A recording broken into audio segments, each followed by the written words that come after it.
प्रत्येक विचारवान श्रद्धावान मनुष्य को अपना मानव जन्म सफल बनाने के भाव से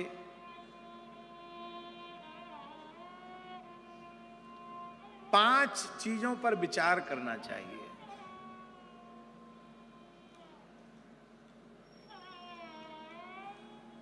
और पांच प्रश्नों पर जिसने विचार कर लिया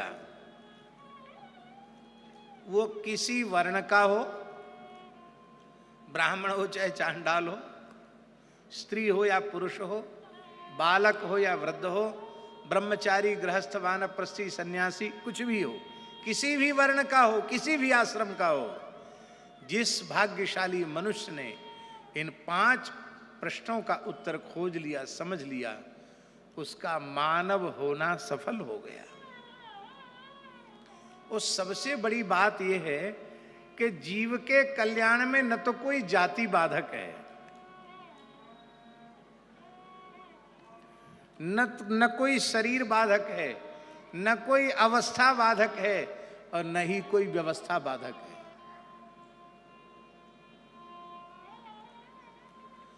आप खेती करते करते भगवान को प्राप्त कर सकते हो, नौकरी करते हुए भगवान को आत्म कल्याण कर सकते हो, व्यापार करते करते आत्म कल्याण कर सकते हो, सेवा करते करते आत्म कल्याण कर सकते हो।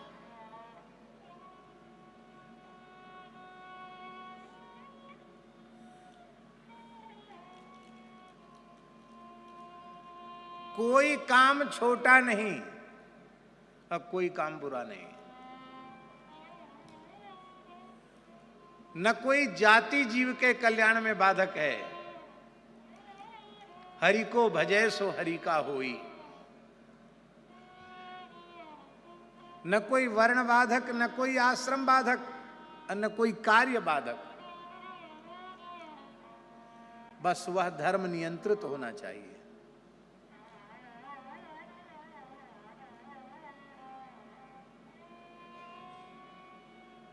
पहला प्रश्न है, हमारे जीवन में प्राप्य वस्तु क्या है? प्राप्य क्या है? हमारे जीवन का प्राप्य क्या है?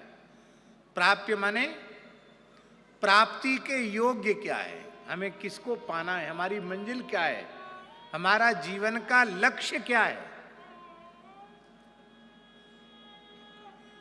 इस पहले प्रश्न का उत्तर है स्वामी जी कि जिसको पाने के बाद फिर कुछ भी पाना शेष न रह जाए वही प्राप्य हो सकता है। और इस धरती से लेकर ब्रह्मलोक तक ऐसी कोई वस्तु नहीं है, इस धरती से लेकर रसातल पाताल तक ऐसी कोई वस्तु पूरे भुवन कोश ब्रह्मांड में नहीं है जिसको पाने के बाद फिर कुछ पाना शेष न रहता हो। इस सब कुछ पाने के बाद फिर भी पाना शेष रह जाता है, किंतु भगवत प्राप्ति होने के बाद फिर कुछ भी पाना शेष रह नहीं जाता है। इसलिए प्राप्य का स्वरूप है, प्राप्य है हमारा आराध्य उपास्य परमात्मा। उसे अपना आत्मा कह दो, परमात्मा कह दो, राम कृष्ण नारायण कह दो, जो आपका आराध्य उपास्य है वह प्राप्य है। जिसको पाने के बाद फिर कुछ भी पाना शेष न रह जाए वो प्राप्य है। यम लब्ध्वा चापरम लाभम मन्यते ततोधिकम।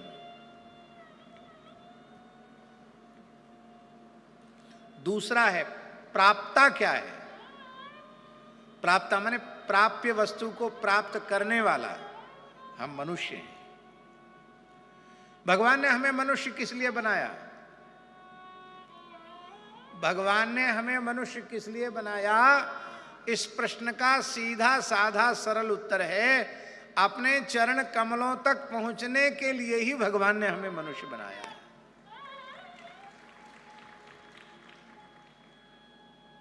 नायम देहो देह भाजाम नृलोके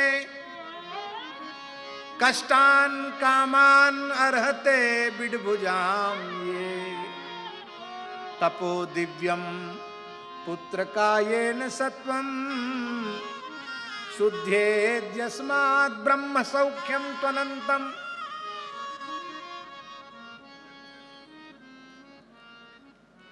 सुअर कुत्ते आदि जिन भोगों को भोग रहे हैं, उन नारकीय भोगों को भोगने के लिए भगवान ने हमको मनुष्य नहीं बनाया है।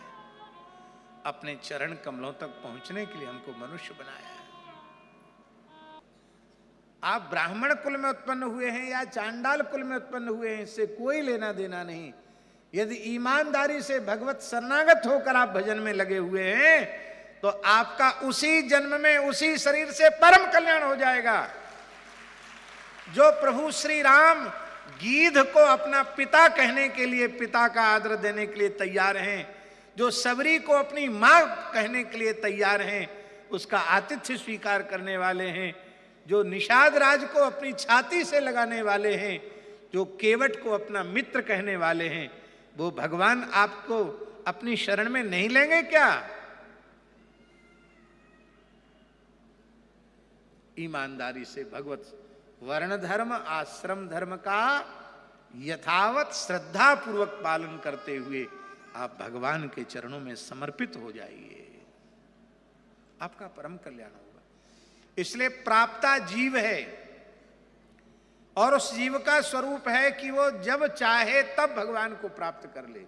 स्वामी जी, बड़ी विचित्र बात है, संसार की वस्तुएं चाहने से नहीं मिलती, उनमें प्रारब्ध और पुरुषार्थ दोनों का सहकार जरूरी है, पर भगवान केवल चाहने से मिल जाते हैं। इससे अधिक सुलभ और क्या होगा?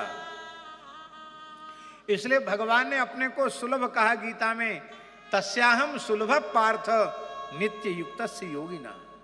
मैं सुलभ हूं,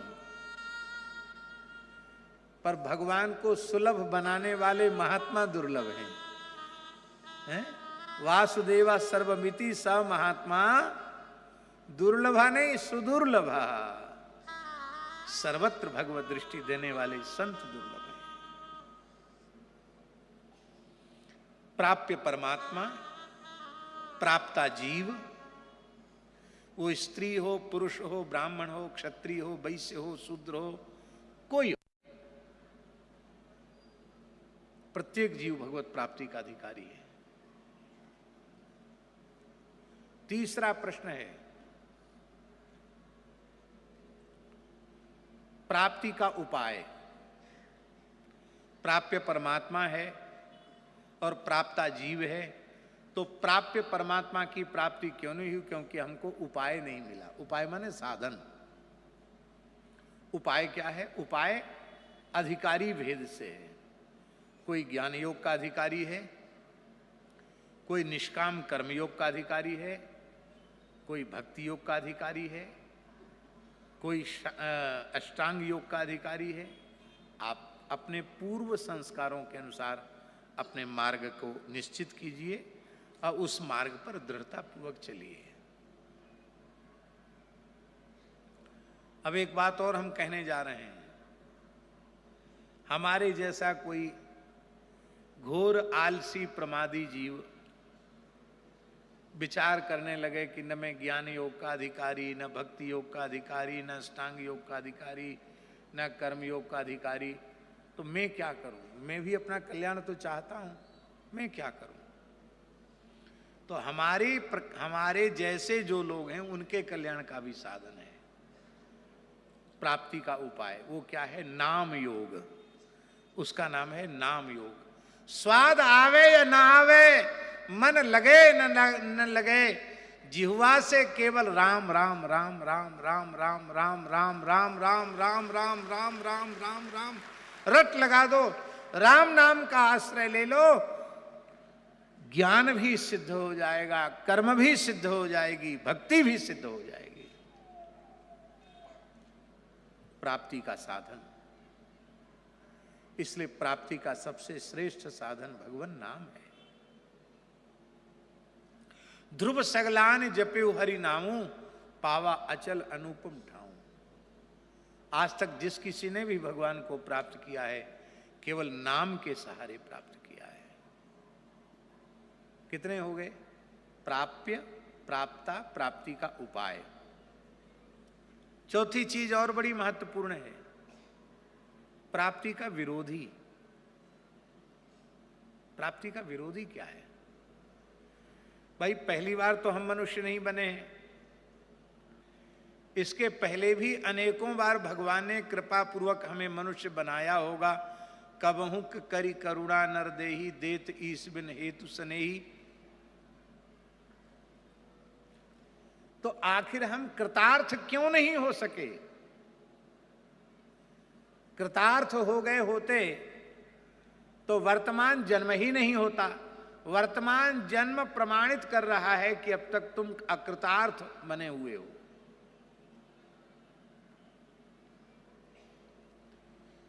तो भगवान ने तो अपनी प्राप्ति का बार बार मनुष्य शरीर देकर हमें अवसर दिया, लेकिन हम कहीं न कहीं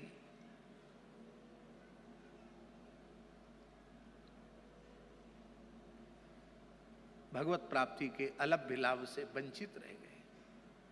क्यों? प्राप्ति का विरोधी।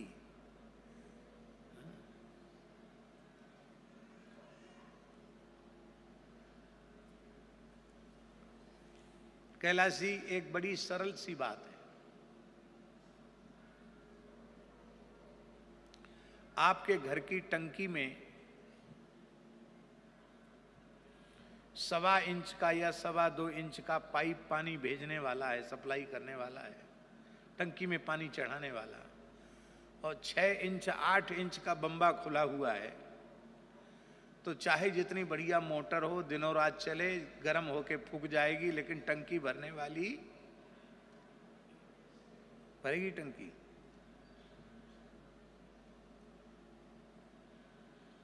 पहले उसका छिद्र बंद करना पड़ेगा।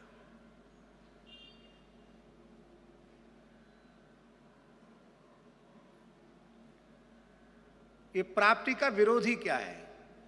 प्राप्ति का विरोधी है तजोमन हरि विमुखन को संग, जिनके संग कुमति मति उपजय, परत भजन में भंग, तजोमन हरि विमुखन को संग।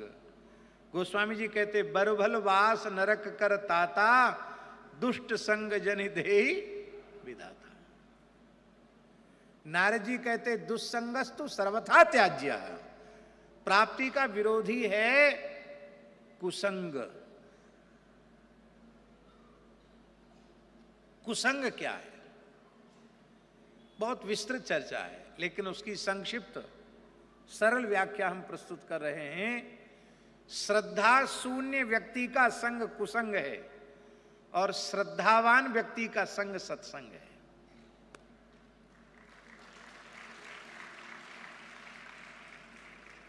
जिस व्यक्ति की रामकृष्ण नारायण में श्रद्धा नहीं, गणपति, सूर्य, शिव, शक्ति, इनमें श्रद्धा नहीं, आज पूरे देश में छठ पर्व आज से मनाना आरंभ हुआ है। छठ तो अनादिकाल से हमारे यहाँ मनाया जा रहा है। ये सूर्य भगवान की उपासना का 4 दिन का बहुत बड़ा महापर्व, जो बिहार प्रांत में, मिथिला क्षेत्र में बहुत उत्साहपूर्वक वहां के लोग इस छठ पर्व को मनाते हैं। अब तो भगवान की कृपा से प्रधानमंत्री जी उसको वैश्विक स्वरूप दे रहे हैं, और शायद हम समझते हैं कि इतनी बड़ी तैयारियां छठ की जैसी इस बार हुई हैं, वैसी शायद इसके पहले कभी न हुई हो। बहुत बड़ी बड़ी तैयारियां। अब यह है क्या? सूर्योपासना क्या है? श्रद्धा। गणपति उपासना, और देखिए हमारे यहाँ सब उपासनाएं। गणेशोत्सव आता है 10 दिन का, गणपति उपासना। शिवरात्रि महापर्व आता है, शिवोपासना। श्रावण मास आता है, शिवोपासना। नवदुर्गा आती है, भगवती की उपासना। रामनवमी, जन्माष्टमी, एकादशी, भगवान रामकृष्ण नारायण की उपासना। पंचदेवों की उपासना समय समय से होती है। हिंदू देवी देवताओं की उपासना होती है। बड़े दुख की बात है, बड़े दुर्भाग्य की बात है, सर्वोच्च पद पर बैठे हुए इस देश के सर्वोच्च न्यायालय में सर्वोच्च न्यायाधीश के पद पर बैठे हुए लोगों की भी श्रद्धा हिंदू देवी देवताओं में नहीं, वैदिक सनातन धर्म में नहीं। इसलिए वे मनमानी टिप्पणियां धर्म को लेकर के कर देते हैं। उसको सुनकर बहुत पीड़ा होती है। चाहे जितना बड़ा व्यक्ति हो स्वामी जी, जिसकी गौ में, ब्राह्मण में, वेद में, पुराणों में, गीता जी में, रामायण जी में, देवी देवता में, अपने पूर्वजों में, पितरों में, जो हमारे भारतीय सनातन के मूल्य हैं, उनमें जिनकी श्रद्धा नहीं है, ऐसे लोगों का संग कुसंग है, और ऐसे लोगों का संग ही भगवत प्राप्ति में बाधक है। प्राप्ति का विरोधी। अब एक चीज रह गई, प्राप्ति का फल। प्राप्ति का फल, प्राप्य, प्राप्ता, प्राप्ति उपाय, प्राप्ति विरोधी और प्राप्ति का फल। ये बड़ा महत्वपूर्ण है। आज समस्या यही है, लोग सोचते हैं ये महात्मा लोगों को पता नहीं क्या पागलपन सूझ रहा है, सबको दिन रात यही समझाते हैं भगवत प्राप्ति, भगवत प्राप्ति, भगवत प्राप्ति। अरे भाई, भगवान मिल गए तो क्या लाभ हो जाएगा, और नहीं मिले तो कौन सा घाटा है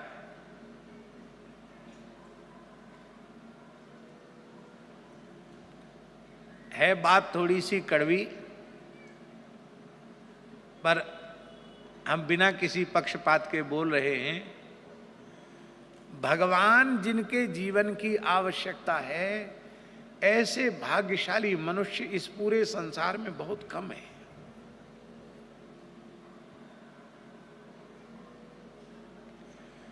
मनुष्य की आवश्यकता रोटी कपड़ा मकान है,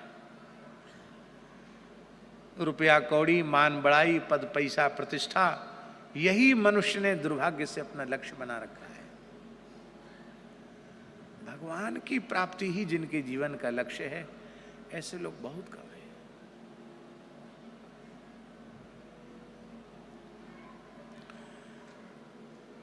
लोग यही तो सोचते हैं कि भगवान न मिले तो भी क्या हानि, हमारी काम तो बढ़िया चल ही रहा है, बढ़िया मकान है, अच्छी दुकान चल रही है, बढ़िया नौकरी है, पत्नी बच्चे सब बढ़िया हैं, खूब रुपया पैसा है, न्यायोचित कमाई तो हो ही रही है, अन्यायोचित कमाई भी बहुत ज्यादा हो रही है, तो क्या है, कोई देखने वाला तो है नहीं। कभी पकड़ में आ जाएंगे तब की तब देखी जाएगी, नहीं तो जो हो सो करो। बहुत ध्यान से सुने, जिन लोगों को अपने जीवन में भगवत प्राप्ति नहीं हुई है अथवा भगवत प्राप्ति की दिशा में जो नहीं चल रहे हैं, उन लोगों के जीवन को देख लो, और जो भगवत प्राप्ति के पथ में चल पड़े हों, जिन्हें भगवान मिल चुके हों, उनके जीवन को देख लो। स्वामी जी, रावण को क्या नहीं मिला? सब कुछ मिला, पर उसका जीवन आदर्श नहीं बन पाया, क्योंकि उसने अपने जीवन का फल भगवत प्राप्ति नहीं माना। कौन सी ऐसी समृद्धि जो उसके पास नहीं थी? जिस जमाने में विमान होते ही नहीं थे, उस समय ऐसा विमान था उसके पास कि चाहे जितने लोग बैठ जाएं फिर भी एक सीट कम रह जाए, एक सीट खाली रह जाए, इतना विचित्र विमान था। सोने की नगरी थी, एक लखपूत सवा लख नाती, तारावण घर दिया न बाती, कबीरदासी ने कहा। सवरी के पास क्या था, केवट के पास क्या था, पर केवट का जीवन देखो, सवरी का जीवन देखो। हम लोग भगवान के पास जाकर पता नहीं क्या क्या मांगते हैं, और भगवान बार बार कहते केवट से मांग मांग मांग। अब कछु नाथ ना चाहिए मोरे, अब कछु नाथ ना चाहिए मोरे, दीन दयालु अनुग्रह तो दयालु अनुग्रह तो अब कछु नाथ ना चाहिए मोरे, अब कछु नाथ ना चाहिए मोरे, दीन दयालु अनुग्रह तोरे, दीन दयालु अनुग्रह तो, दीन दयालु अनुग्रह तोरे, दीन दयालु अनुग्रह तोरे। आत्माराम आप्त काम पूर्ण काम परम निष्काम हो गया केवट। स्वामी जी, मनुष्य जन्म की सर्वोच्च उपलब्धि यही है, पूर्ण काम हो जाना, आत्माराम हो जाना, आप्त काम हो जाना, और यह जीवन उनका हो। जो नरसिंह मेहता को देख लो, मीरा जी को देख लो, अभी रैदास जी की चर्चा की, रैदास जी को देख लो, ध्रुव प्रहलाद को देख लो, पांडवों को देख लो, विदुर जी को देख लो, जिन्हें भगवत प्राप्ति हो चुकी है उनका जीवन देख लो, और जो भगवत प्राप्ति से विमुख है उनका जीवन देख लो। यही भगवत प्राप्ति का फल है। यदि आप अपने जीवन को सफल बनाना चाहते हो तो इसी जन्म में इसी शरीर से भगवत साक्षात्कार हो, ऐसा भीतर से पक्का निश्चय आपको करना पड़ेगा। निश्चय करते ही वैसा जीवन अपने आप आपका बनने लग जाएगा।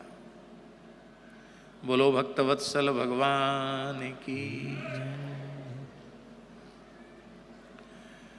तो अंत में भगवान का स्मरण होवे, और यदि कोई कहे कि 3 साधनों में से अंतिम एक साधन कहो, तो सुखदेव जी कहते हैं योगिनाम नृप निर्णीतम हरेर नामानुकीर्तनम। श्रवण, कीर्तन और स्मरण जो 3 साधन बताए, इनमें प्रधान कीर्तन है।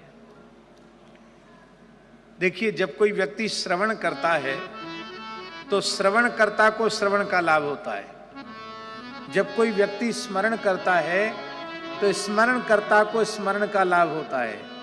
किंतु जब वह नाम रूप गुण लीला का कीर्तन करने लग जाता है तो श्रवण का भी लाभ उसे होने लग जाता है, और भीतर से स्मरण का लाभ भी उसे होने लग जाता है। तो त्रिगुणित लाभ हो जाता है कीर्तन करने वाले को, श्रवण भी और स्मरण भी, और सबको लाभ मिल जाता है।